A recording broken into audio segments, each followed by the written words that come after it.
and traffickers, let's play things like that. Here's what Ivanka said that Jason says was a good answer. Here it is. You're going to play the full answer? Okay. Yeah, the part you like. We are a country of laws. We have to be very careful about incentivizing behavior that puts children at risk of being trafficked, at risk of entering this country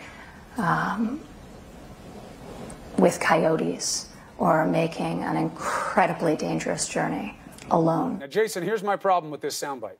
It makes no sense to me. No. You separate the kids is the problem for the kids. That's the trauma to the kids. The coyotes and all these other things, you're not incentivizing them to do that by splitting up kids on the border. They're doing it out of desperation, not because they think it's easy. See, incentivizing in a corporate context suggests you're making it sound like it's easy and good. It is hard and dangerous and deadly for them to do what they do. I've seen the bodies in the desert and in the river.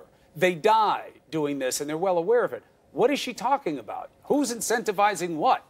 Chris, I think it's very clear what she's talking about. She's saying that we're a country of laws, that we have to have a border that we enforce, and that if we're sending a message, then it's not her low point. Hold on, let me saying that if folks are trying to come through, trying to cross into the United States, and they're not going through an official port of entry, and they're trying to enter illegally, and we don't deport them back to the country that they're coming from, that we're sending the signal to the rest of. But we do. But that's the thing, Jason. See, Angela, let me bounce it over to you now. But hold on. I got to answer the point here. She's making the point that we have to go and finish that process Look, and Jason, actually enforce our border laws. Let's bounce it to Angela, because I don't see the logic in it. Angela, do deport people who come there is no logic in it. And let me just say this. If this is going to be called a great debate, Chris, my expectation would be that the other debater does not continue to repeat oneself in expectation for us to finally agree. The bottom line is this.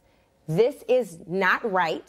It is inhumane. And for Ivanka to say at first this was a low point and then to defend the policy means it in fact was not a low enough point. And all I'm saying to you is simply this. You can't say that I'm against separating families and then in the other breath say, but they shouldn't be coming here to begin with and they're going to be separated until they are deported and then their parents are deported without them. What do you say to the 463 families who have been, or the 463 adults who've been deported without their children? How do you explain that? How do you justify that? How do you at all say that that is humane behavior? What is the explanation for that? Jason? Well, yeah, Chris, and I just respond to what Angela said a moment ago. If we are going to call this the great debate, then don't put me on with someone who's just part of the open border crew, who just wants to essentially not have any border enforcement. First of all, let's be very clear. Let's be very clear. To answer the question, I can't wait to search your genealogy and see if you have any illegal immigration in your family. Like, I don't know what you're talking about. You've never once asked me if I'm for open borders. You've never once asked me that. And at least I have the decency not to continue to repeat myself. Clearly, you don't want to enforce the border laws, because that's what I've said. That no, what I don't want to enforce is your president's nonsense. That's what I don't want to. Come on, man. You guys know that this policy is ass backwards. Plain and simple. You guys know this policy is inhumane. Plain and simple. Like, if you just take yourselves out of it for just a moment, take off the lenses of bigotry for just a moment, and imagine if this was happening into the name calling.